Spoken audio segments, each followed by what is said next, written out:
Chers youtubeurs, bonjour. Eh bien, le but de cette vidéo, c'est de vous expliquer comment on débride un moteur de 80 cm3, 60 cm3, qui équipe les vélos et autres engins roulants, hein.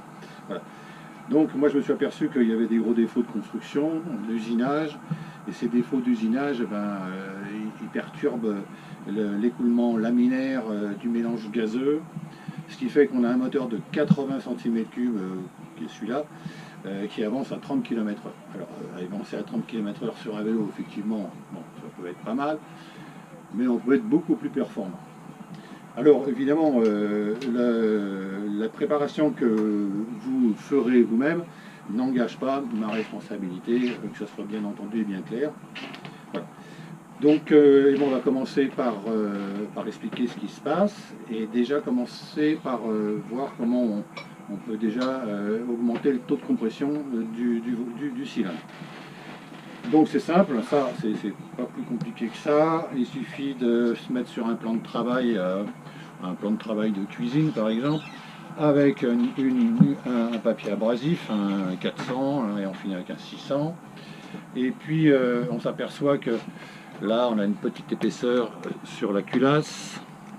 Cette épaisseur, on la fait sauter et on se retrouve avec une surface qui est complètement plane. Voilà. Donc là on a rabaissé le taux de compression. Ça fait qu'évidemment quand un gaz il est plus comprimé, il explose, il est plus détonnant et ça va mieux puisque le piston descend plus vite et on gagne en vitesse. Alors c'est pas exceptionnel, mais c'est à faire quand même. Voilà, ça c'est une première explication, mais enfin ça ne concerne pas les problèmes d'usinage, les problèmes de joints qu'on va voir. Voilà. Donc on s'aperçoit que quand on démonte, enfin moi quand j'ai démonté, que les joints d'étanchéité cylindre sur carter étaient absolument pas alignés au transfert. Donc on s'aperçoit du mauvais alignement des joints sur la portée. On s'aperçoit que là on déborde. Voilà, donc ça c'est pas bon, les gaz ils viennent taper. Bon, on est bien aligné au niveau des... On vient taper ici. Voilà, c'est nul. Là, là c'est le pire. Alors j'ai mis du scotch, mais on va le retourner, vous faire voir que c'est pas le scotch qui déborde, que c'est bien le joint. Donc toute cette partie-là, ça c'est à couper. Donc je le retourne pour vous faire voir que c'est pas le scotch qui déborde. Voilà. Bon, il est coupé, il est mort, mais bon. Donc moi c'est ce que je fais. Je prends le coupong, parce que c'est ce qui va le mieux. Bon là je l'ai coupé, je l'ai abîmé en sortant, mais c'est pas grave. Et avec le coupong, on réduit le joint de manière à avoir une bonne portée. Et ça va très très bien comme ça. Voilà, bon, je continue pas parce que s'il faut que je refasse une autre vidéo, on ne sait pas si ça marche ou pas. Donc voilà, on coupe le joint de manière à avoir une meilleure portée. Alors moi, le joint, je préfère utiliser, je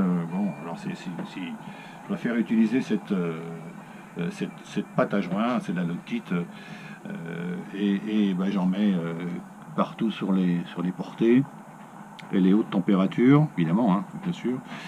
Et ça me permet d'avoir vraiment quelque chose de bien ajusté et de ne pas avoir des joints qui viennent obstruer les transferts. Voilà pour cette vidéo. Donc ça c'est très important parce qu'à partir de là on va avoir déjà un écoulement qui sera du mélange gazeux qui sera plus fluide. Il n'y aura pas d'obstacle. Déjà ça c'est important puisqu'on va gagner en vitesse de sortie de gaz, enfin de gaz d'admission. Et on va déjà avoir un meilleur rendement sur le vélo. Alors maintenant il y a des tas d'autres choses à faire.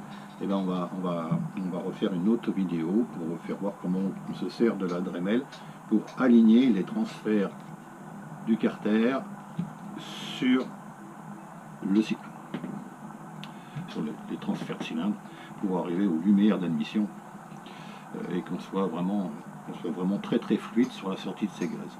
Voilà, et à plus tard.